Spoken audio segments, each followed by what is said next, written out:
Hello दोस्तों, स्वागत है आपका मैथ की नेक्स्ट क्लास में। आज हम लोग प्रतिशत में उसके अगले टाइप का पढ़ेंगे।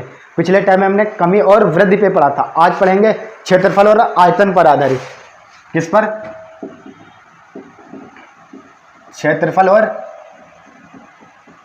आयतन पर आधारित। क्षेत्रफल में जो होंगे सब 2D फिगर होंगे। कैसे फिगर होंगे? 2D फिगर होंगे। और आयतन में कैसे फिगर होंगे? 3D। जैसे क्या होगा? गोला होगा, बेलन है, शंकु है, घन है, घनाभ है, इस तरह के होंगे। इसमें क्या होगा? इसमें वृत्त होगा, वर्ग होगा, आयत होगा, चतुर्भुज होगा, ये सब होंगे। ठीक है, तो मैं इनके क्षेत्रफल में या आयतन में क्या परिवर्तन होगा, कितना परिवर्तन होगा, वो हम निकालेंगे कि कितना परिवर्तन हो रहा है, कितने प्रतिशत का परिवर्तन हो रहा है। ठीक है, तो चलिए हम कुछ सूत्र बता दें आप लोगों को पहले कि ताकि आप लोगों को आसान रहे परसेंटेज निकालने में। ठीक है, देखो वर्ग। वर्ग तो आप लोग जानते हैं, वर्ग क्या होता है? चार भुजाओं से घिरी आकृति। क्या होता है? चार भुजाओं से घिरी आकृति।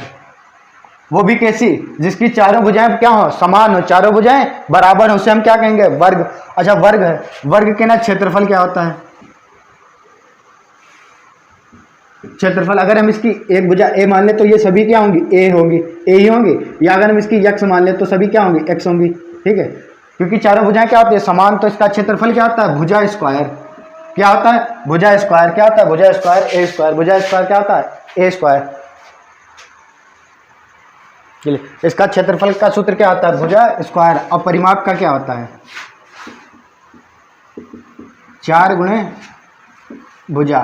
परिमाप क्या होता है? जो इसके चारों ओर की जो भुजाएं हैं उन सभी का क्या होता है? योग होता है। 1 2 3 चारों को जोड़ेंगे या फिर डायरेक्ट लिखेंगे क्या? 4 गुणे भुजा। ठीक है, ये तो हो गया किसका? वर्ग का। और दूसरा क्या है? आयत। आयत के ना, आयत क्या होती है?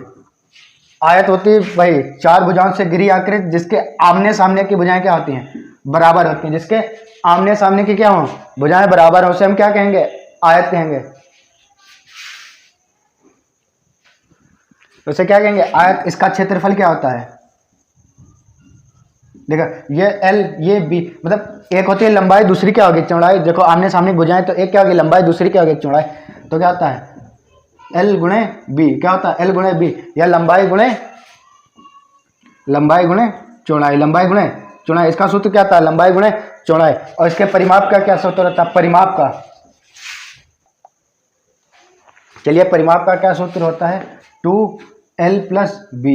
देखिए 2L + B कैसे था? एक ये L हो गए, ये एक ये L हो गए, 2 L हो गए, एक ये B और ये एक B, ये 2 B हो गए। ठीक है, हम इसको पूरी डिटेल में आपको एडवांस में जब पढ़ाएंगे, एडवांस मैथ पढ़ाएंगे, ठीक है, वहां हम आप लोगों को ये पूरी डिटेल में बताएंगे। यहाँ इसलिए बता रहे हैं, इतना आप लोग याद रख लें, क्योंकि इस पर आधारित वो है क्वेश्चन है प्रतिशत के, वो कैसे आप लोगों को लगाना है। ठीक है, क्योंकि आपको क्षेत्रफल का सूत्र नहीं पता होगा, परिमाप नहीं पता होगा क्या होता है, आयत का क्षेत्रफल नहीं पता होगा, तो ठीक है, तो ये आप लोगों से सवाल लगेंगे नहीं जल्दी। ठीक है,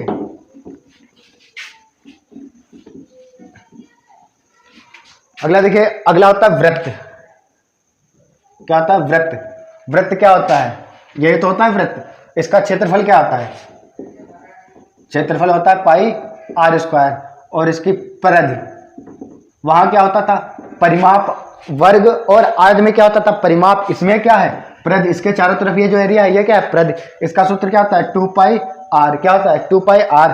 और फिर इसके बाद आयतन, सॉरी आयतन वाले में आ जाओ, घन में आ जाओ। घन, घन के आयतन का सूत्र क्या होता है? देखिए, इसमें क्षेत्रफल होता है, इसमें क्या होता है? आयतन होता है। आयतन का सूत्र क्या होता है? घन का भुजा क्यूब। घन ऐसे ही तो होता है, इसकी सभी भुजाएं क्या होती हैं? बराबर। तो इसका आयतन का सूत्र क्या होता है? घन का भुजा क्यूब। और यही बेलन के आयतन का सूत्र। बेलन का आयतन क्या होता है? पाई r स्क्वायर h, यही तो होता है। और गोले का, कहीं पूछ ले, गोले का आयतन, गोले का आयतन, गोले का आयतन क्या होता है? 4/3 पाई r क्यूब। ये चीज़ आप लोगों को याद होनी चाहिए। ये हम आप लोगों को एडवांस जब मैथ पढ़ाएंगे उसमें डिटेल में पूरा पढ़ाएंगे, अलग अलग पढ़ाएंगे, वृत्त क्या होता है, वर्ग क्या होता है, परिमाप क्या होता है, उस पर आधारित जितने क्वेश्चन वो करवाएंगे। यहाँ सूत्र इसलिए बता रहे हैं ये आप लोगों को आयतन और क्षेत्रफल वाले, क्योंकि इस पर आधारित प्रतिशत के सवाल हैं, ठीक है। अगर ये आप लोगों को पता नहीं होगा इसका सूत्र तो सवाल लगेंगे नहीं आप लोगों से जल्दी। चलिए अब इस पर सवाल हम आप लोगों को बता रहे हैं कैसे लगाना है। जैसे क्वेश्चन है, एक वर्ग की भुजा में 10% की कमी कर दी जाए तो इसके क्षेत्रफल में क्या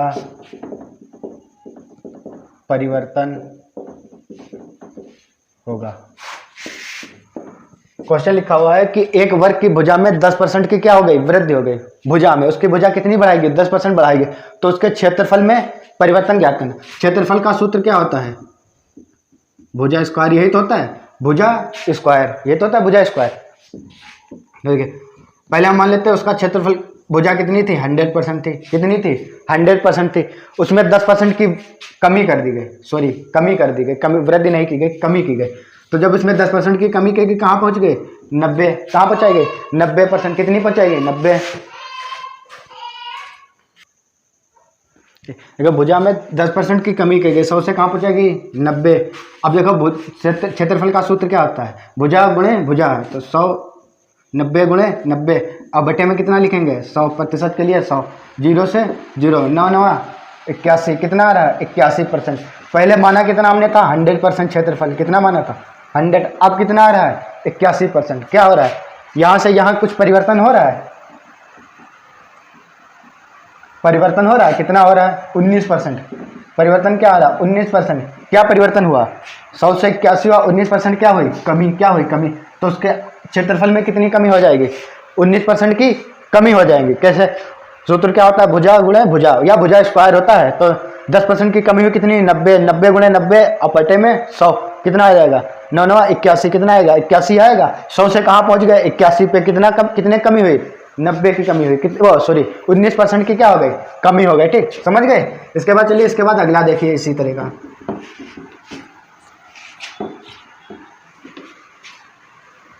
चलिए यहाँ पे 10% कमी की जगह हम वृद्धि कर दें। अगला क्वेश्चन है 10% की वृद्धि कर दें, ठीक है। एक वर्ग की भुजा में 10% की क्या हो गई, वृद्धि हो गई। तो हमें याद करना है कि इसके क्षेत्रफल में क्या परिवर्तन होगा, क्या परिवर्तन होगा, ठीक है। तो हम अब सूत्र नहीं लिखेंगे डायरेक्ट, इसका सूत्र क्या आता है, भुजा गुणे भुजा या भुजा स्क्वायर। वर्ग यानी क्षेत्रफल का सूत्र क्या होता है, भुजा स्क्वायर, ठीक है। तो क्या होगा, 2 बार गुणा होगी भुजा से। पहले भुजा थी कितनी, हम मानेंगे 100, 10% की वृद्धि हुई, कहाँ हुई, 110। तो क्या करेंगे, 110 गुणे 110 बटे में 100, ऐसे डायरेक्ट कर सकते हैं।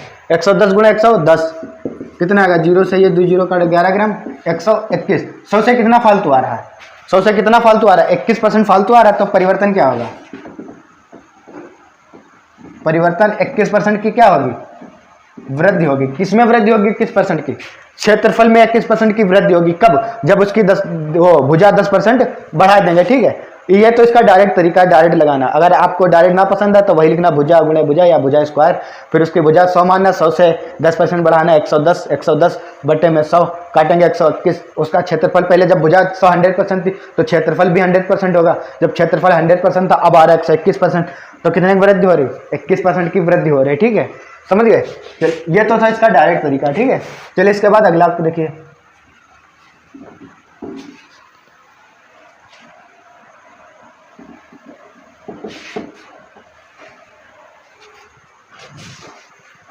अगला क्वेश्चन है, एक वर्ग के नहीं की भुजा में 40% की वृद्धि की जाए तो आगे दिखेगा नहीं, इसके परिमाप में परिवर्तन ज्ञात करो। एक अगला क्वेश्चन लिखा हुआ है कि एक वर्ग थे, उसकी भुजा कितनी 40% वृद्धि की गई, भुजा में 40% की क्या गिर गई, वृद्धि। तो इसके परिमाप पे हमें क्या याद करना है, परिवर्तन याद करना। भुजा मान लेंगे हम 100 थी, कितनी थी 100%, इसमें 40 की वृद्धि की गई तो कहाँ पहुँचा देगा 140%, यही तो है, यहाँ लिख लो प्लस 40%। हम पहले मानेंगे भुजा कितनी थी 100, 40% की वृद्धि की गई, कहाँ गई 140 पे। अब हमने परिमाप का सूत्र लिखवाया था, परिमाप बराबर 4 गुणे भुजा, 4 गुणे भुजा। अब देखिए यहाँ पे ये जो 4 लिखा हुआ है, ये 4 तो एक अचर है, क्या है अचर, इसका कोई लेना देना है नहीं, क्यों, क्योंकि ये तो फिक्स वैल्यू है, क्या है फिक्स वैल्यू है, इस क्वेश्चन में इसका कोई लेना देना है नहीं। तो देखिए जितनी भुजा बढ़ेगी उतने क्या होगा, परिमाप बढ़ेगा, यही तो है। यहां से हम ऐसे लिख सकते हैं, परिमाप इज डायरेक्टली प्रोपोर्शनल टू भुजा, या हिंदी में कहें कि परिमाप अनुक्रमानुपाती भुजा के है। मतलब जितनी भुजा बढ़ेगी उतना परिमाप बढ़ेगा, जितनी भुजा कम होगी उतने क्या होगा, परिमाप होगा, वो परिमाप घटेगा, जितनी भुजा घटेगी उतने क्या होगा, परिमाप घटेगा। यही तो यहाँ हो रहा है, जितनी भुजा बढ़ेगी उतने परिमाप बढ़ेगा, जितनी भुजा घटेगी उतने क्या होगा, परिमाप घटेगा। तो देखिए यहाँ भुजा कितनी बढ़ रही, 100 से 140 हो रही, तो परिमाप में भी परिवर्तन होगा। देखिए भुजा 100 से 40 हो रहे, 140 हो रहे, मतलब ये 40% बढ़ रही, तो परिमाप भी क्या होगा, 40% ही तो बढ़ेगा, तो परिमाप क्या हो जाएगा 40% की वृद्धि। परिमाप में क्या परिवर्तन होगा, 40% की वृद्धि, ये चीज समझ गया आप। देखिए परिमाप बराबर क्या होता है, 4 गुणे भुजा, यहां से अगर 4 को हटा दें तो क्या होगा, परिमाप इज डायरेक्टली प्रोपोर्शनल टू भुजा, या परिमाप क्या होगा, परिमाप अनुक्रमानुपाती हो गया भुजा के, परिमाप अनुक्रमानुपाती भुजा के, जितनी भुजा बढ़ेगी उतने परिमाप बढ़ेगा, जितनी भुजा घटेगी उतने क्या होगा, परिमाप घटेगा। तो भुजा बढ़ी कितनी, 40%, अगर भुजा बढ़ रही तो परिमाप भी 40% बढ़ेगा। यहाँ से भुजा कितनी बढ़ी 40, तो परिमाप कितना बढ़ेगा, 40% ही बढ़ेगा, तो परिमाप में क्या परिवर्तन होगा, 40%। ठीक है, ये चीज अब आप लोग समझ गए, एक समझ गए होंगे अब।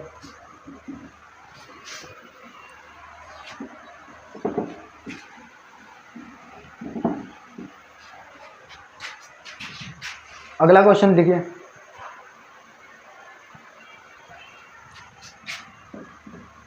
एक आयत की लंबाई में 40% की कमी कर दी गई तथा चौड़ाई में 50% की वृद्धि कर दी गई, तो क्षेत्रफल में परिवर्तन ज्ञात करो। अगला क्वेश्चन लिखा हुआ है कि एक आयत की लंबाई में, एक आयत थी उसकी लंबाई में कितनी 40% की कमी कर दी गई, तो और उसकी चौड़ाई कितनी बढ़ाई गई, 50% बढ़ाई गई है। तो हमें क्या करना कि उसके क्षेत्रफल में कितना परिवर्तन हो रहा है। ठीक है, तो इसके देखिए आयत के क्षेत्रफल का सूत्र क्या होता है, लंबाई गुणे चौड़ाई, यही तो होता है। इसके क्षेत्रफल का सूत्र क्या होता है, लंबाई गुणे चौड़ाई। देखिए इसकी एक आयत की लंबाई कितनी हो गई, 40% कम की गई, तो 40 से कम की गई कितनी हो गई 60%, कितनी हो गई 60% गुणा, अब कह रहा है कि इसकी चौड़ाई 50% बढ़ाई गई, 50% बढ़ाई गई तो कितनी हो गई 150, यही तो होगी 150%, ये आया। अब क्या करेंगे, यहां से 1% हम हटा देंगे, बटे में क्या लिखेंगे 100। अब आप लोगों को समझ में आया, जो हम बटे में 100 लिखते थे डायरेक्ट, वो कहां से आता था, वो यहीं से आता था कि हम 1 का प्रतिशत हटा के बटे में 100 लिख देते थे, 1 का लगा रहने देंगे, 0 से 0 कैंसिल, 0 से 0 कैंसिल, 15 छक्का 90%, कितना आया 90%। पहले था कितना 100%, जब भुजा उसकी 100% थी, आयत की लंबाई और चौड़ाई 100 थी, तो क्षेत्रफल भी क्या था 100 था। अब क्या हुआ 100 से कहां पहुंच रहा है 90 में, तो परिवर्तन क्या हो रहा है, परिवर्तन 10%। क्या परिवर्तन हुआ, कमी, 10% की क्या होगी कमी, तो उसके क्षेत्रफल में कितनी कमी हो जाएगी 10% की कमी हो जाएगी। ठीक है, अब इस तरह का क्वेश्चन आप लोग समझ गए कि जब उसकी लंबाई चौड़ाई में कमी हो जाए। ठीक है, चलिए एक और देख लीजिए इसी तरह का।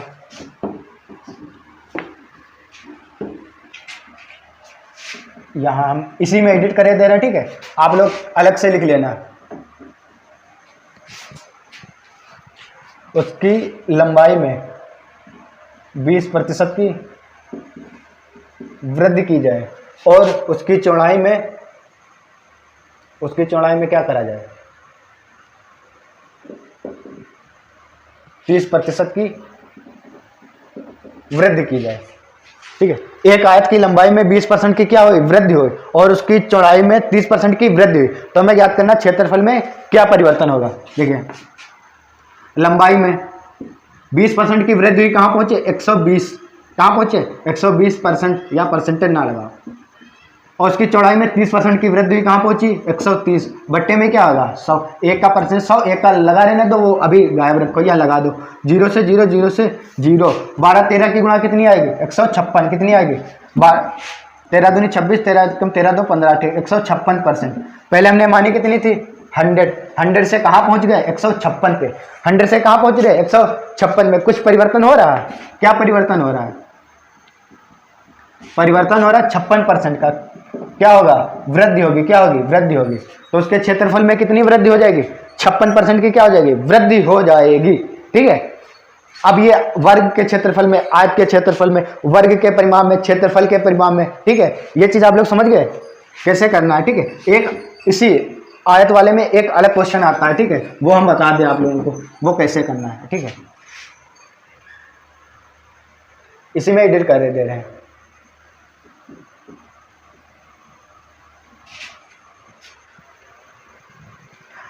एक आयत की लंबाई 20% की वृद्धि की है, तो इसकी चौड़ाई में कितनी कमी कर दें जिससे क्षेत्रफल में कोई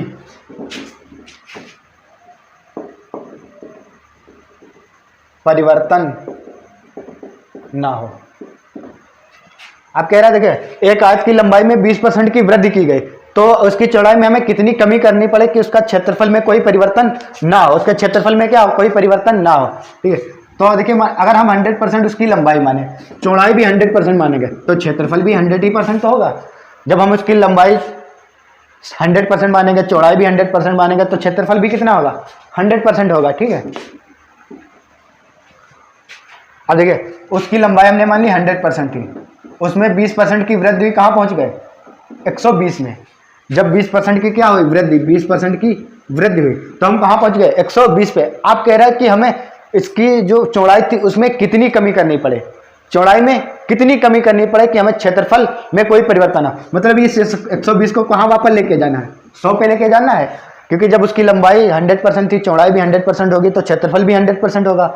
अब उसकी लंबाई में 120 की वृद्धि हुई, तो हम इसी को तो कम करेंगे, जो 120 बढ़ा हुआ है ना, तो हम इसे 120 को कहाँ लेके जाना है, 100 पे, कहाँ लेके जाना है, 100 पे। तो परिवर्तन क्या करेंगे, परिवर्तन कमी ही तो करेंगे।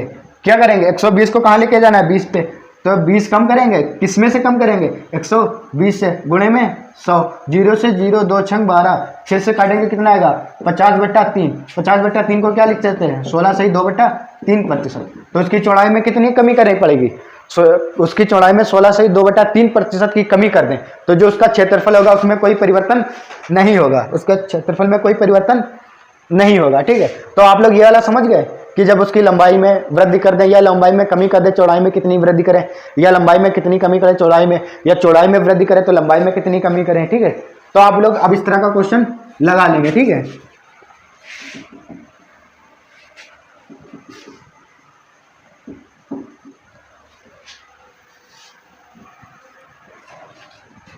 चलिए अगला क्वेश्चन देखिए। अगला क्वेश्चन है, यदि एक वृत्त की त्रिज्या में 20% की वृद्धि की जाए तो उसके क्षेत्रफल में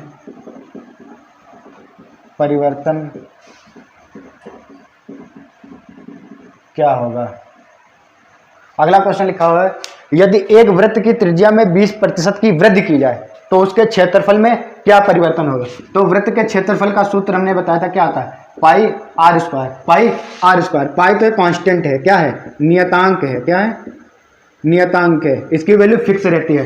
तो इसका इसमें कोई रोल है, कोई रोल नहीं है, ठीक है, तो इसे हटा देंगे। तो क्या आ रहा है, देखो त्रिज्या गुणा त्रिज्या, आर स्क्वायर आ रहा है, तो त्रिज्या की कितनी बार हो रही गुणा, 2 बार हो रही। तो क्षेत्रफल क्या होगा, नया क्षेत्रफल, जो नया क्षेत्रफल आएगा, नया क्षेत्रफल, त्रिज्या गुणा त्रिज्या, और त्रिज्या में 20% की वृद्धि हो रही है, तो 120 गुणा 120 बटे में 100, ये तो होगा। जब त्रिज्या में 20% की वृद्धि हो रही है तो 120 गुणा 120 बटा 100, 0 से 0, 0 से 0, 12 ब्रह्म, 12 12 की गुणा 144, कितना आ रहा है, 100 से कितना आ रहा है फालतू, 44 आ रहा है। तो परिवर्तन क्या होगा, परिवर्तन होगा 44% की वृद्धि, क्या होगी, 44% की वृद्धि, ठीक है। अब उम्मीद करता हूं ये वाले क्वेश्चन आप लोग समझ गए होंगे, ठीक है। ये तो थे क्षेत्रफल पर आधारित, ठीक। इसके बाद अब बताएंगे हम आप लोगों को आयतन पर आधारित, ठीक है।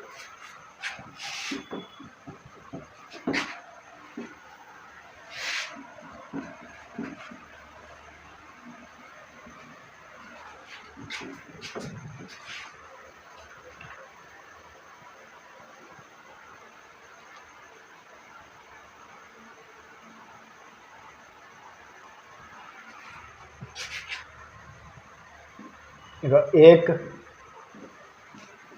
घन की भुजा में 10% की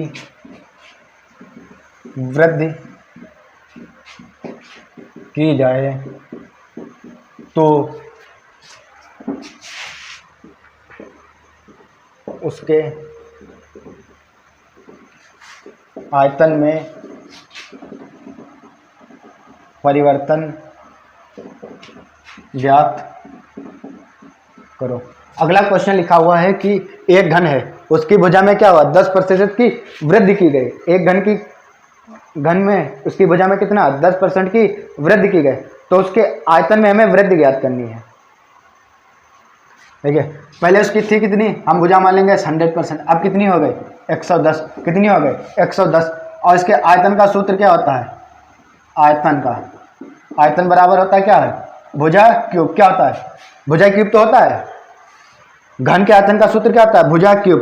पहले 100 थी, वृद्धि करके कहाँ पहुंचाएगी, 110, तो क्या होगा 110% गुणे 110% गुणे 110%, यही तो होगा। अब देखिए 3 एक साथ परसेंटेज लगे हैं, लगे हैं 3, हमें कितने परसेंटेज एक साथ चाहिए, सिर्फ एक चाहिए लास्ट में, 2 के कोई काम है तो 2 का कोई रोल नहीं है, तो इस वाले परसेंटेज को हटाएंगे, बटे में कितना लिखेंगे 100, इस वाले को हटाएंगे, बटे में कितना लिखेंगे 100, ठीक है। अब एक लगा रहने देंगे, क्यों, क्योंकि एक काम है, लास्ट में क्या है, काम है। यहाँ 2 थे, हमने 2 हटा दिया, कितना चाहिए हमें, एक। वहां 2 होते थे, एक का जरूरत होती थी, एक हटा देते। यहाँ कितने हैं, 3 है, 3 में से हम 2 हटाएंगे, एक की हमें जरूरत है। आप क्या करेंगे, 0 से 0 काट लो, 2, इस 0 से ये 0, देखो 11 11 की गुणा 121 और 11 की गुणा 1331 आएगी, कितनी आएगी, 1331 बटा 110, कितनी आ जाएगी, 133, इतनी तो आएगी। 11 और 11 की गुणा 121, 121 और 11 की गुणा 1331, 1331 आएगी।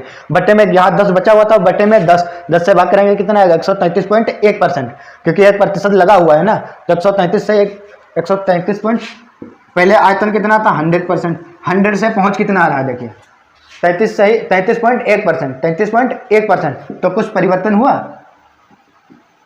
परिवर्तन हुआ कितने का, 33.1% का। क्या चीज, वृद्धि हुई कि कमी, वृद्धि हुई, क्योंकि 100 से 33 से 133.1% बढ़ा है, तो कितना बढ़ा है, 33.1% बढ़ा है 100 से, ठीक है। अब आप लोग समझ गए होंगे आयतन वाले ये कैसे लगाना है, ठीक है। चलो इसके बाद एक क्वेश्चन, 2 क्वेश्चन और बता रहे, एक गोले का बताएंगे, एक बेलन का बता रहे, ठीक है।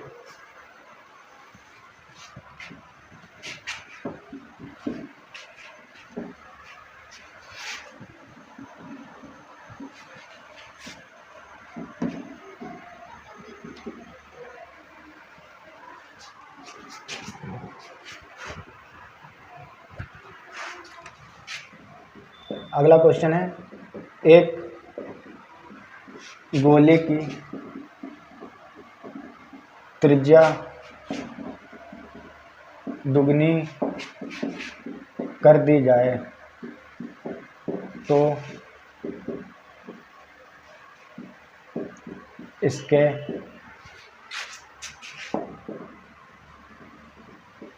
आयतन में कितने प्रतिशत की कमी या वृद्धि होगी। अगला क्वेश्चन लिखा हुआ है आप लोगों के सामने कि एक गोले की त्रिज्या दोगुनी कर दी गई। कितनी कर दी गई? दोगुनी कर दी गई। तो इसके आयतन में कितने प्रतिशत की वृद्धि या कमी होगी? ठीक है, क्या होगी? देखिए, जब इसकी त्रिज्या दोगुनी कर रहे हैं तो जाहिर सी बात है, जब बढ़ा रहे हैं त्रिज्या तो आयतन भी क्या हो जाएगा? बढ़ जाएगा। ठीक है, पहले हम मान लेंगे कितनी थी इसकी त्रिज्या? 100% मानेंगे, 100% मानेंगे। ये दोगुनी हो रही तो 100 से कहाँ पहुंच रहे? 200% पहुंच रही है, क्योंकि इसकी त्रिज्या हम कितनी मान लें? 100%। अब कह रहा है कि इसकी त्रिज्या दोगुनी कर दी जाए, तो 100 को दोगुना करेंगे 200 आएगा। और इसके आयतन का सूत्र क्या होता है? गोले के आयतन का सूत्र 4/3 पाई आर क्यूब, यही तो सूत्र होता है। और देखिए 4/3 क्या है? ये नियतांक है। क्या है? ये नियतांक है। ठीक है, 4/3 एक नियतांक है, कांस्टेंट है, इसकी वैल्यू फिक्स रहती है। तो हमें सिर्फ किस चीज की जरूरत पड़ेगी? सिर्फ और सिर्फ आर क्यूब की जरूरत पड़ेगी, आर क्यूब की। देखिए आर हो कितना रहा है? 200 हो रहा है, तो एक तो होगा 200% गुणे 200% गुणे 200%। ठीक है, यही तो आएगा। अब देखिए 3% एक साल लगे हुए, अच्छे नहीं लग रहे। 1 के बटे में 100, इसको हटा के इसके बटे में 100, ये कर देंगे। एक वो लगा रहने दीजिए। देखिए 2 0 से 2 0, 2 0 से 2 0, 2 दूनी 4, 4 दूनी 8, कितना आएगा? 800%। कितना आएगा? 800%। कितना आएगा? 800%। अब इसका आयतन था कितना? 100%। कितना माना था हमने? क्योंकि जब इसकी त्रिज्या 100% मानेंगे तो आयतन भी कितना होगा? 100%। अब 100 से देखिए हो कितना रहा है? 800%। 100 से कितना हो रहा है? 800%। तो कुछ परिवर्तन हो रहा है। परिवर्तन कितने का हो रहा है? 700% का। क्या हो रही है? वृद्धि हो रही है। 700% की क्या हो रही है?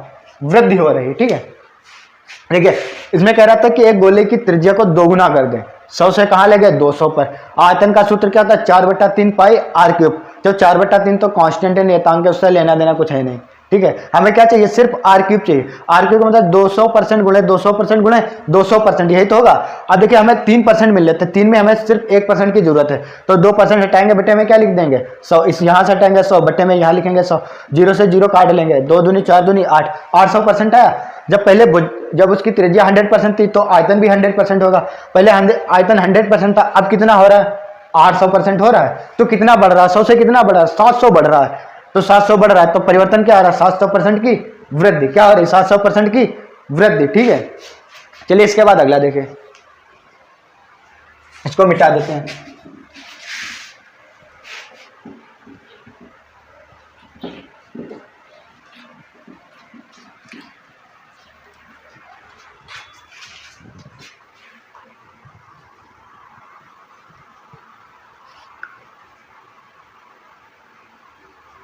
अगला क्वेश्चन है, एक बेलन की त्रिज्या 50%,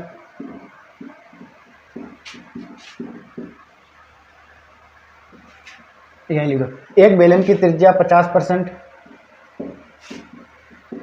कम कर दें तथा इसकी ऊंचाई में 50% की वृद्धि कर दें तो आयतन में परिवर्तन, वो परिवर्तन वहां नहीं दिख रहा होगा, यहां लिखे दे रहे हैं, परिवर्तन ज्ञात करें। अगला क्वेश्चन लिखा हुआ है कि एक बेलन की त्रिज्या 50% कम कर दी जाए तो और इसकी ऊंचाई 50% बढ़ा दी जाए तो आयतन में हमें परिवर्तन ज्ञात करना है। ये अगला क्वेश्चन है, एक बेलन की त्रिज्या में 50% की कमी कर दी गई, इसकी ऊंचाई कितनी? 50% वृद्धि कर दी गई, तो हमें आयतन में परिवर्तन ज्ञात करना है। ठीक है, तो बेलन के आयतन का सूत्र क्या होता है? आयतन का सूत्र होता है पाई आर स्क्वायर एच। यही तो होता है बेलन के आयतन का सूत्र। क्या होता है? Pi R square H. ठीक है, देखिए देखिए पाई तो एक नियतांक है, तो पाई का कोई मतलब है नहीं, तो क्या है, त्रिज्या की 2 बार गुणा, 1 बार ऊंचाई की गुणा। देखिए आयतन हम पहले मानेंगे कितना, 100%। कितना मानेंगे, 100%। अगर हम उसकी त्रिज्या भी 100 मान रहे, ऊंचाई भी 100% मान रहे, तो उसका जो आयतन होगा वो भी कितना होगा, 100% ही तो होगा। अगर हम उसकी त्रिज्या 100% माने, ऊंचाई भी 100% माने, तो आयतन भी कितना होगा, 100% होगा। तो पहले कितना था, 100%। अब नया आयतन हमें निकालना है। नया आयतन बराबर क्या होगा, पाई, नियतांक है पाई का कोई लेना देना नहीं, आर स्क्वायर एच होगा। आर के कितनी बार, 2 बार गुणा। देखिए त्रिज्या 50% कम हो रही, तो बच कितनी रही, 50 ही तो बच रही, और उसकी ऊंचाई में कितनी वृद्धि हो रही, 50 की वृद्धि हो रही, तो क्या हो रही, 150 हो रही। यह क्या है, त्रिज्या, यह क्या है, ऊंचाई। साफ साफ लिख दो।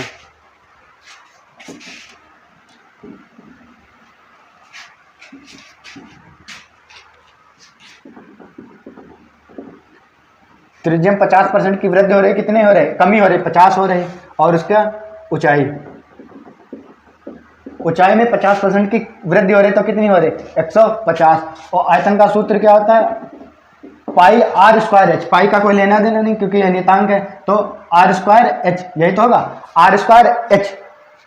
देखिए आर गुणे एच, तो आर की कितनी बार गुणा हो रही, 2 बार, एच की कितनी बार, 1 बार, तो कर लीजिए 50% गुणे 50% गुणे 150%, यही तो आएगा, 50% गुणे 50% गुणे। अब देखिए यहाँ 2% अच्छे नहीं लग रहे हैं, क्या करेंगे, बट्टे में 100 लिख देंगे, एक ये 100 लिख देंगे, 2 लिख सकते हैं, क्योंकि एक ये प्रतिशत हटाएंगे बट्टे में 100, एक ये प्रतिशत हटाएंगे बट्टे में 100। देखो 1 2 3 जीरो से कितने जीरो कैंसिल हो गए, 3 जीरो।